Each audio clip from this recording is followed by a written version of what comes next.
जी बिस्मिल्लाहिर्रहमानिर्रहीम अस्सलामु अलैकुम वरहमतुल्लाहि वबरकातुहू। मेरा नाम है डॉक्टर मोहम्मद मुज़म्मिल हसन। एक नए सेशन के साथ आप लोगों की खिदमत में हाजिर हैं। वीडियो स्टार्ट करने से पहले मेरे साथ मिलकर दुरूद शरीफ पढ़ लें। बिस्मिल्लाहिर्रहमानिर्रहीम अल्लाहुम्मा सल्लि अला सय्यिदिना व मौलाना मुहम्मदिन व अला आलि सय्यिदिना व मौलाना मुहम्मदिन कमा तुहिब्बु व तर्ज़ा सल्लल्लाहु अलैहि वसल्लम। मेरे साथ एक फार्मर मौजूद हैं जो 2010 से फार्मिंग कर रहे हैं और ये समझ लें कि आप लोगों का जो लम्हा होता है ना कि भाई आप बहुत बड़े बड़े फार्मर्स को कवर करते हैं, हम गरीबों का सोचा करें, छोटे फार्मर के लिए वीडियो बनाया करें, तो ये बेसिकली समझें कि 25 से 30 या 35 गायें इनके पास मौजूद हैं। एक स्मॉल स्केल लेवल पे जो है ये फार्मिंग कर रहे हैं। तो जो छोटे लेवल पे बंदा फार्मिंग करता है ना, तो वो छोटे लेवल पे आने वाले मसाइल को वो बंदा अच्छे से समझता है। तो इनका इंटरव्यू करने जा रहे हैं। कुछ सवाल मैंने लिखे हैं और ये पढ़े लिखे हैं और कैलकुलेशंस भी करते हैं, तो कुछ सवालात आपकी खिदमत में लेके आएंगे। वो तमाम लोग जो करोड़ों रुपया नहीं खर्च कर सकते, उनके लिए आज की वीडियो में इंशाल्लाह सीखने के लिए काफ़ी कुछ होगा। तो सर, सबसे पहले तो हम आपसे, हमारी ऑडियंस ये जानना चाहती है कि आज के मुश्किल दौर में जब हर बंदा रो रहा है जी, तो आप बताएं कि आपकी क्या सिचुएशन है। आपका फार्म ब्रेक इवन कर रहा है? आपको कोई 2-4 आने बच जाते हैं या आप समझते हैं कि नहीं भाई जेब से डर रहे हैं? बिस्मिल्लाहिर्रहमानिर्रहीम। मेरे ख्याल में ये जो है ना, एक मैनेजमेंट जो मेन पॉइंट है इसका, जी। तो उसको मेंटेन किया जाए, रिप्रोडक्शन को जहन में रख के चला जाए जी। और दूध की ऑब्वियसली जो खुराक है जानवर की, दूध लेने के लिए वो भी हो, और जो बच्चा है पीछे उसका भी उसी हिसाब से ख्याल रखा जाए। तो आप क्या कहते हैं भी आप इन चीज़ों पे अमल कर रहे हैं? कुछ 4 पैसे बच रहे हैं या नहीं? शुक्र अल्हम्दुलिल्लाह, मैं तकरीबन 2 साल से अब सही तवज्जो दे के कर रहा हूँ, ठीक है। पूरा फुल रिस्पॉन्सिबिलिटी लेके। ठीक है। तो all the credit goes to your videos, I think they inspired me. तो इंशाल्लाह मेरे ख्याल में अब ब्रेक इवन से तो ऊपर ही है, तकरीबन 40 to 50,000 मंथली मैं ना सेव कर रहा हूँ। चलें, ये बड़ी बात है जी। याद रखिएगा, मैं एक चीज़ आपको ना कंफर्म कर दूं, इनके पास टोटल 35 जानवर हैं और 35 जानवरों में इनके पास जो दूध वाले जानवर हैं वो है 14। ऐसे जी ही? बिल्कुल। सर, बच्चियां और हीफर्स कितनी हैं?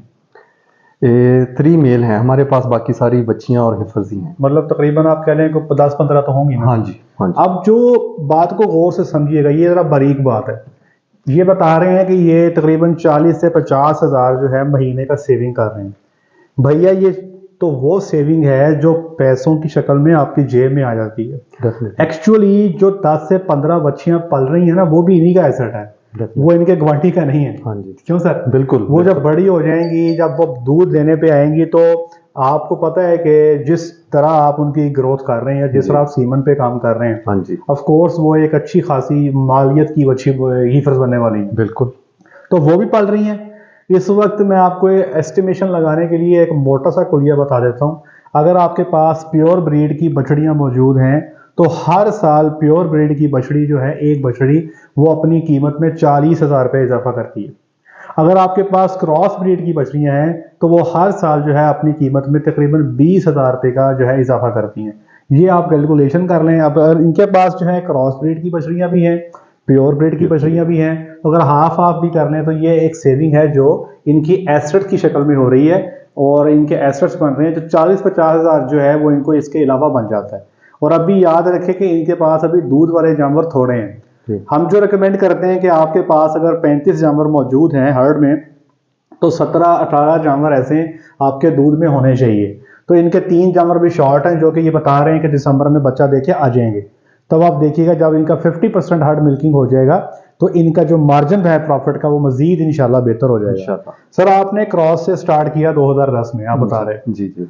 और बीच में आपने सही आपने क्रॉस से स्टार्ट किया, बीच में आपने प्योर जानवर भी लिए जी। अब ये सवाल बड़ा लोग जानना चाहते हैं। देखिए, मैं जब बात करता हूँ ना प्योर की जी, तो मुझे लोग ना जरा बाइस्ड नजर से कुछ लोग देखते हैं कि यार ये ना चूंकि प्योर के साथ काम करता है, हाँ जी, तो इनू प्योर चंगी लगती है, ये प्योर के बारे में अच्छी अच्छी बातें करता है।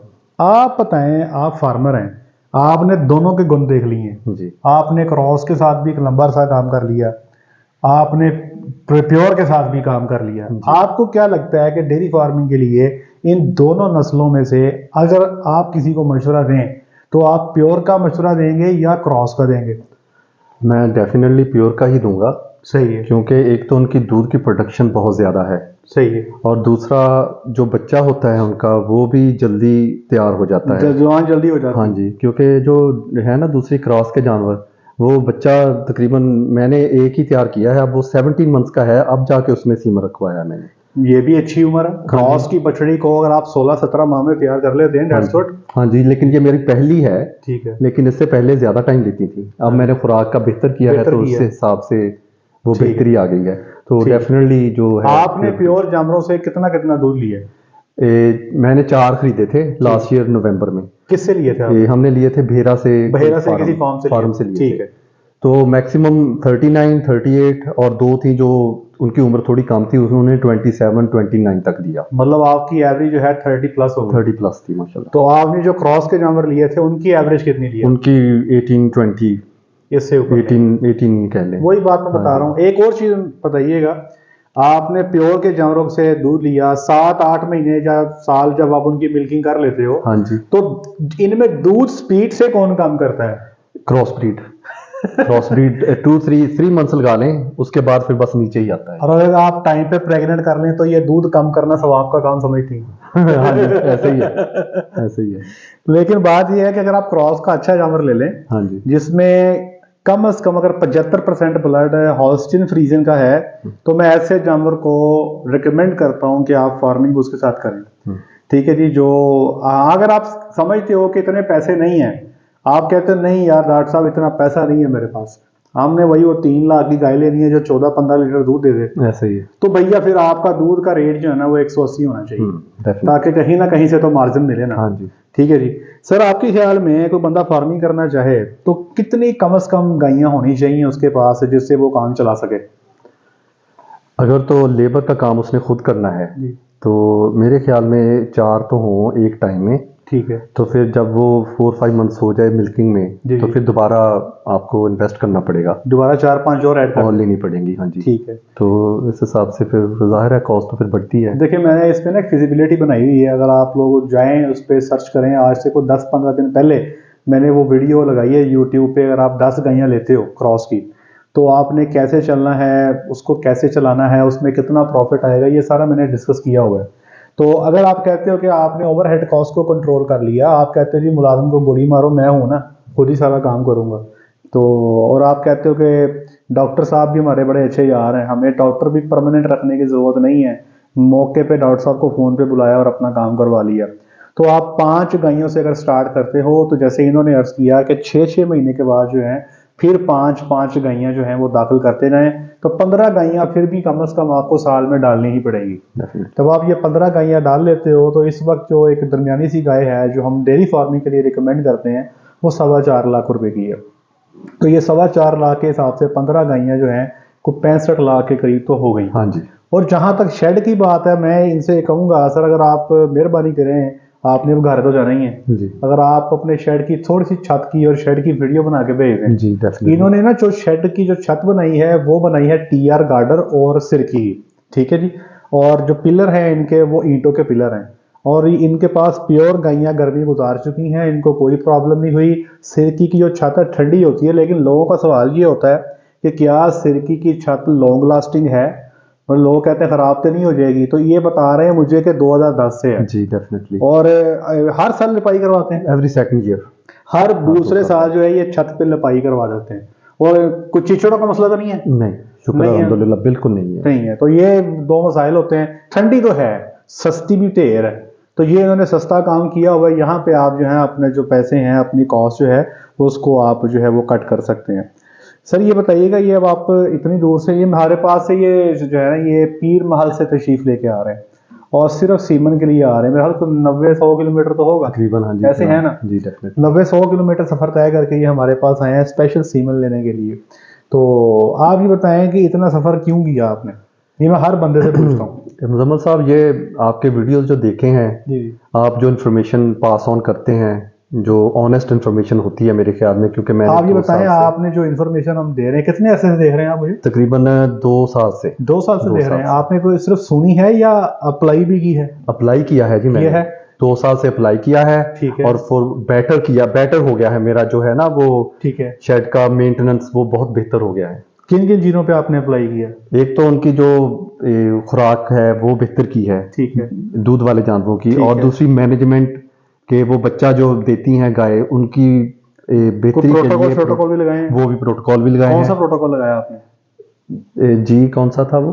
डॉक्टर साहब G60 G60। मतलब G60 लगाया। मैं एक G60। बात बताऊं आपको, ये मैं आपको बड़ी हैरानगी की बात बताने जा रहा हूँ। हाँ जी। मैंने 2010 में डीवीएम किया था अच्छा जी। और मुझे 2016 में G60 का पता लगा था। अच्छा। अब ये काम करते हुए 6 साल हो गए थे और मुझे G60 का नहीं पता था। मुझे खुशी होती है कि जब मेरे फार्मर G60 की बातें कर रहे हैं। हमने 6 में रखा था हाँ। और 4 माशाल्लाह प्रेग्नेंट। 6 में रखा था, 4 जो है वो चार प्रोटोकॉल pregnant। के नतीजे में प्रेग्नेंट हो Pregnant गई। हैं। यही चाहिए। देखो ना, मैं आपको यकीन से कहता हूँ कि 2010 से 2016 तक मैं प्रोटोकॉल्स पे ना खासा यकीन नहीं रखता था। फिर 2016 में एक अमेरिकन प्रोफेसर हैं, प्रोफेसर डॉक्टर पॉल एम फ्रिक, उनका मुझे मेरी नज़रों के सामने यूट्यूब पे एक वीडियो गुजरी, वो 40 मिनट की वीडियो है, वो मैंने 3 दफ़ा सुनी। उन्होंने जो सिंक्रोनाइजेशन जो प्रोटोकॉल लगाते हैं ना, अजीब कहानी बयान कर दी। हमें इसका पता ही नहीं था।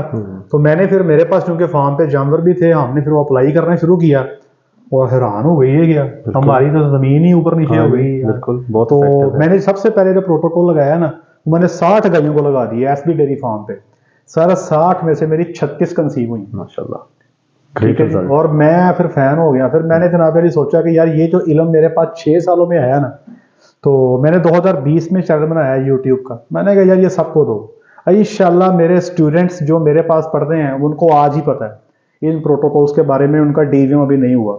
और वो फार्मर जिनको जो डीवीएम भी नहीं है, मुझे खुशी होती है कि उनको इन प्रोटोकॉल्स का अंदाजा है। जो मुझे जो चीज़ सीखने में 6-7 साल लग गए, चले एटलीस्ट वो आपके पास जो है वो फौरी तौर पे इंफॉर्मेशन मिल गई। और खुशी होती है जब लोग आके कहते हैं कि चले जी उनका वे ऑफ लिविंग या जो उनका वे ऑफ फार्मिंग जो है अगर वो बेहतर हुआ, तो हमें खुशी होती है कि जो हम बात करते हैं उससे जो है लोग एडवांटेज लेते हैं। हाँ जी। यही तो उसका मकसद है। बिल्कुल ठीक है ना, अदरवाइज हम बातें करते हैं, लोग अप्लाई ना करें तो उसका कोई मकसद नहीं है। तो सीमन की हम बात कर रहे थे, अब आप बता रहे हैं। तो अभी मैं ना एक बात शेयर करना चाहता हूँ। अभी हम डिस्कशन कर रहे थे, ये सामने डॉक्टर साहब भी बैठे हुए। डॉक्टर साहब कैमरा लगा रहे ताकि डॉक्टर साहब की जगह आ रहे। डॉक्टर साहब सलाम अलैकुम, हाय कर दें। अच्छा, अब डॉक्टर साहब जो है ना ये बता रहे थे कि इन्होंने मैक्सिमम का सीमन यूज किया। कहते यार मैक्सिमम का हमने सीमन यूज किया तो हमें एक प्रॉब्लम है। मैंने कहा क्या प्रॉब्लम है? कहते जी बच्चे छोटे साइज के आए हैं। तो मैं ना एक बात आपको करना चाहता हूँ, ये छोटा साइज प्रॉब्लम नहीं है। देखें जो आपके काविंग इज बुल है ना, काविंग इज बुल वो होता है जिसका बच्चा पैदाइश पे माँ को पैदाइश के दौरान तंग ना करे, वो आराम से डिलीवर हो जाता है, उसको कहते हैं काविंग ईज। आराम से डिलीवर हो जाता है। और उसकी वजह ये नहीं है कि बच्चा को खुद एफर्ट करके बाहर आता है, उसकी वजह ये होता है कि बच्चे का थोड़ा साइज छोटा होता है, माँ को डिलीवर करने में आसानी रहती है। अब मैं कई जीनोमिक बुल ऐसे जानता हूं जिनकी टीपीए 2800, 2900, 3000 तक है, और कई ऐसे बुल हैं जिनके नेट मेरिट 1000 तक है। और वो जो बच्चे आते हैं 30-32 किलो के छोटे आते हैं। अब तो सारे बुल फेल हो गए। ठीक है, याद रखिएगा कि छोटे बच्चे का होना साइज में ये कतई तौर पे इस बात की इंडिकेशन नहीं है कि सीमन अच्छा था या नहीं है। ठीक है, बजाते खुद अगर कोई मुझसे पूछे ना, मुझे तो छोटे कद के बच्चे या छोटे कद की गायियां, छोटे से मराद ये नहीं कि बिल्कुल छोटे गिटे नहीं, ये नहीं, दरमियाना स्टेचर, मुझे ये पसंद है। ठीक है, हम फार्मों पे सर इनके पेट नहीं भरते गायों के, इतनी बड़ी बड़ी गायियां हैं 60-60 किलो ये सारे खा जाती हैं, इनको वंडा इतना डालना पड़ता फिर जाके इनका घर पूरा होता है। तो अगर आप सिर्फ इस बेस पे सीमन को आप पास फेल कर रहे हैं कि जी बच्चे छोटे आ रहे हैं, ये गलत है। जो काविंग इस बुल होगा उसके निस्बतन बच्चे छोटे साइज में आएंगे, लेकिन उस बच्चे की नस्ल पूरी होगी। और वो नस्ल डिपेंड करता है कि आपके सीमन का मिल्क पोटेंशियल क्या था, जो बुल आपने यूज किया उसकी फर्टिलिटी क्या थी, और उसका टीपीआई क्या था, बीपीआई क्या था, एचडब्ल्यूआई क्या था, नेट मेरिट क्या था, ये उस पर डिपेंड करता है। और ये नस्ल अपने आप को शो करेगी जब ये बच्चा देने पे आएगी। मेरे पास ना गाड़ा में एक फार्म है सर, वहां पे अमेरिकन गायियां अक्टूबर 2021 में आई थी। 21 में आई थी जी, 21 में। अब उनको अक्टूबर में 2 साल पूरे हो गए। बीच में जो छोटे साइज की गायियां थी ना, कई ऐसी हैं जो अब तीसरे सूए में आने वाली हैं। हम कंपेयर करते हैं ना, बिल्कुल जो छोटे स्टेचर का जानवर है ना उसको ज्यादा प्रॉब्लम आते हैं, ना वो ज्यादा खाता है। हाँ, दूध की पैदावार उसकी नस्ल पे है जी। अब वो अपनी नस्ल के ऊपर दूध दे जाती है। बिल्कुल, इसलिए मैं हर बंदे से कहता हूँ, मेरी जो अपनी सिलेक्शन होती है ना बुल की, मेरी कोशिश होती है मैं ये जो लंबे लंबे स्ट्रेचर वाले टांगे हैं मैं सिलेक्ट नहीं करता। ठीक है, बाद में आपने जानवर सेल भी करना हो ना, हम पेट थक जाते हैं यार ये दूसरे सूबे का है, उसका लंबा कद होता है, कुब सी बनी होती है, लोग कहते हैं नहीं यार चौथे सूबे की है, लोग मानते नहीं है। और ये जानवर जो दरमियाने स्ट्रेचर का जानवर है, ये सेल करना हो चौथे सूबे का भी दूसरे का लग रहा होता है। ऐसे ही है। मकसद ये है कि दूध कितना देती है। अगर मेरी एक गाय है जो 5 फुट हाइट की है, वो मुझे 40 किलो दूध देती है, और एक गाय मेरी 5.5 फुट हाइट की है, दूध वो भी 40 किलो देती है, तो मुझे क्या करना 5.5 फुट का, मुझे 5 फुट ही काफी है। कॉस्ट ज्यादा होगी, वो खाएगी, उसका पेट किसने भरना है, उसको किसने साइलेज डालना है। हमें, मेरे पास में एक सेटअप है, मैं उसका नाम नहीं लेता। पिछली सर्दी में वो गायें इतनी बड़ी हैं, हम 40 किलो साइलेज, 13 किलो वंडा, 5 किलो तूड़ी पाउंड है। और अभी भी डॉक्टर की कंप्लेंट ये थी कि भाई ये जैसी फीडिंग डालते हैं ना 3 घंटे के बाद जो है ना फीडिंग टेबल खाली हो जाती है, तो मुझे और अलाउ करो। मैं कहा मैं और भी पा दें, सारी की सारी न्यूट्रिशन की धज्जियां उड़ा दी गई 5 किलो तूड़ी सर मूंद है, ठीक है। अब मैं कितनी तूड़ी डाल देता हूँ उनको भाई, वो कहते हैं ले ही जाओ तो पाई जाओ तो पीछे कटी जाओ। बिल्कुल ठीक है ना। तो वहां पे आपको फिर समझ आती है कि यार ये क्या से आता है। छोटा बच्चा देखने में बहुत अच्छा लगता है 45-50 किलो का, वो लंबे लंबे काद, ये बच्चियों की हाइटें, बड़ा मजा आता है। लेकिन पता लगता है दूसरे तीसरे सूबे में जाके, जब बंदर वहां पे जाने थे वहां पे जाने। बिल्कुल ठीक है ना जी। तो ये एक मैं एडवाइस आपसे करना चाहते हैं, इनको भी हमने जो सीमन रिकमेंड किया है वो इनको देंगे, रैप्सोडी देंगे जी आपको हम। ठीक है। और इसका जो नेट मेरिट है वो 894 है, और ये जीनोमिक बुल है। इसका टीपीआई जो है 2820 है। सारे फर्टिलिटी ट्रेट्स इसके पॉजिटिव हैं, DPR positive, CCR positive, HCR positive, overall fertility positive, heat tolerance भी पॉजिटिव में है, डॉटर फर्टिलिटी भी पॉजिटिव में है। और जो मैंने कहा मुझे पसंद है, इसका स्ट्रेचर बहुत अन्य वहां लंबा नहीं है, इसके इंशाल्लाह मीडियम स्ट्रेचर के जानवर होंगे। बीपीआई इसका जो है 369 है, और एचडब्ल्यूआई जो है 410 है। इसको आप ऑस्ट्रेलिया में जाके ग्रेड कर लें, वहां भी ये टॉप पे होगा। इसको आप ग्रेड कर लें इधर अमेरिका में, यहाँ पे भी ये चके लगा रहा है। तो बुल जो है ऐसा हम पसंद करते हैं जो अमेरिकन इंडेक्स में और ऑस्ट्रेलियन इंडेक्स दोनों में अपने आप को इक्वली जो है वो परफॉर्म करता है। एक मेरी गुजारिश और है इससे पहले कि वीडियो हम बंद करें, 15 और 16 नवंबर को यहाँ पर लाहौर में एक्सपो लगने जा रही है, डेयरी एक्सपो सेंटर में। तमाम अहबाब टाइम निकालें, हमारा भी वहाँ पे स्टॉल होगा। मैं रिसेंट इंशाल्लाह अनाउंस कर भी दूंगा कि हमारा स्टॉल का नंबर क्या है। मैं पूरी कोशिश करूंगा, कोशिश का इंशाल्लाह यकीन दहानी करता हूँ कि अपनी टीम के साथ हम 2 दिन वहाँ पे मौजूद रहेंगे। पिछले साल भी हमने एक्सपो पे मौजूद थे, 2 दिन आपके साथ अच्छी खासी गपशप लगी थी, इस साल फिर लगेगी।